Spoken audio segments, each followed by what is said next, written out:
Hey, what's going on? You know who it is. You know what it is.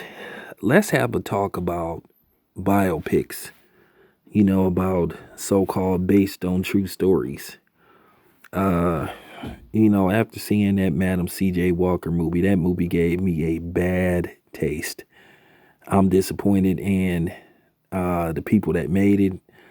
I'm a little disappointed in Octavia Spencer. I'm disappointed in Blair Underwood. But at the end of the day, they got paid to do the role. So, but the people that wrote the script, uh, like I say, they have to be called out. And the people that executive produce that movie, which is LeBron James and Maverick Carter, they're one of the executive producers.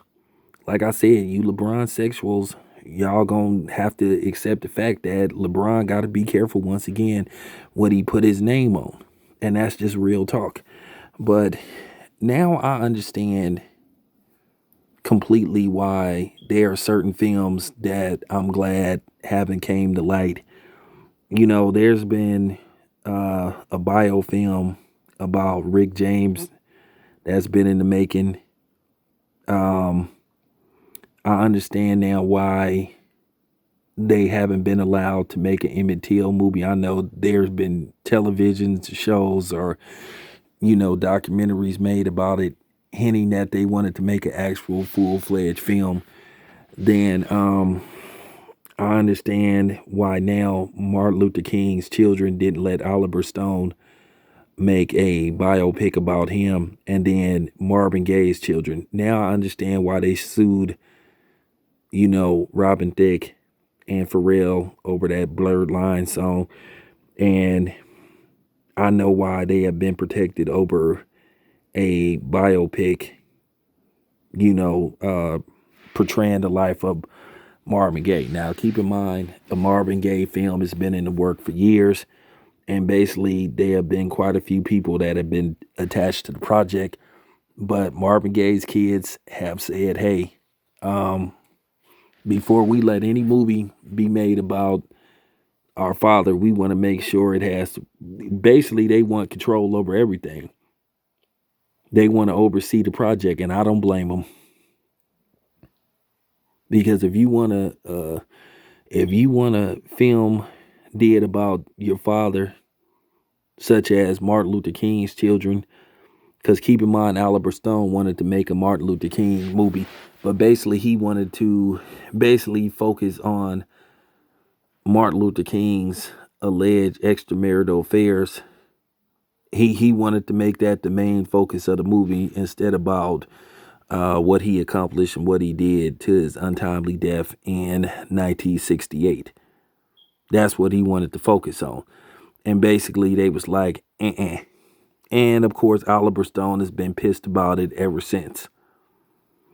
And then you have Marvin Gaye's children, who basically you had heard like around 2 years ago that Dr. Dre is supposed to had uh, been on board to produce and help put out the movie. And Marvin Gaye's children were like, well, no, not so fast. And they basically said they won't be any Marvin Gaye movie unless they oversee it.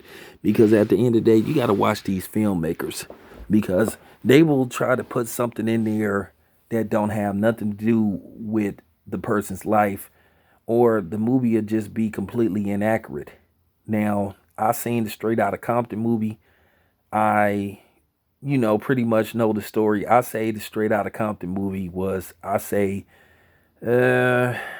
it was about maybe, I say 60% accurate, give or take a couple of things. But it was accurate enough because, Ice Cube served as one of the producers along with Dr. Dre. So it was semi accurate, with most of the stuff, most of it. But then you have this Madam C.J. Walker movie that is just completely inaccurate. I think the Annie Malone thing, I think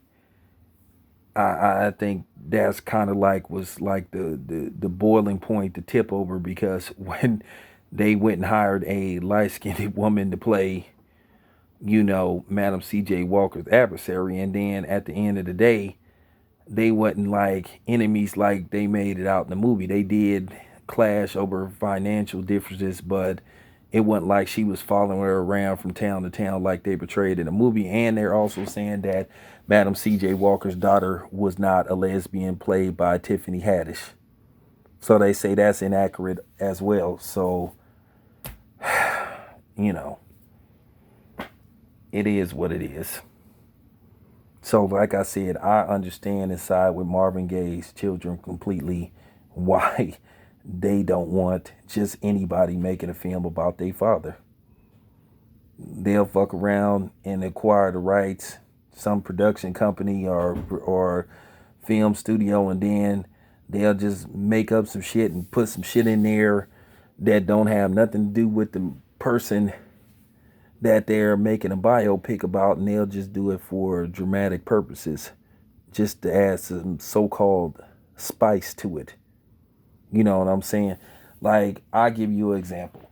One of the reasons why I got pissed off at that show Snowfall, where I just didn't watch it anymore. Now, it's pretty much loosely based off Freeway Rick, or it's based off Freeway Rick. But the scene that they had where the dude basically, took the dude in the room and basically he, raped him. I was like, okay, enough of this shit. I never watched that show again. If you still watch that show, hey, fine with me. But I never watched that show again. And like I said, that seemed to be the theme in every show now. And that's what I mean by they doing this on purpose. So yeah. Like I said, I understand. I get it. So salute to Marvin Gaye's family. This your boy Town Biz. I'm out.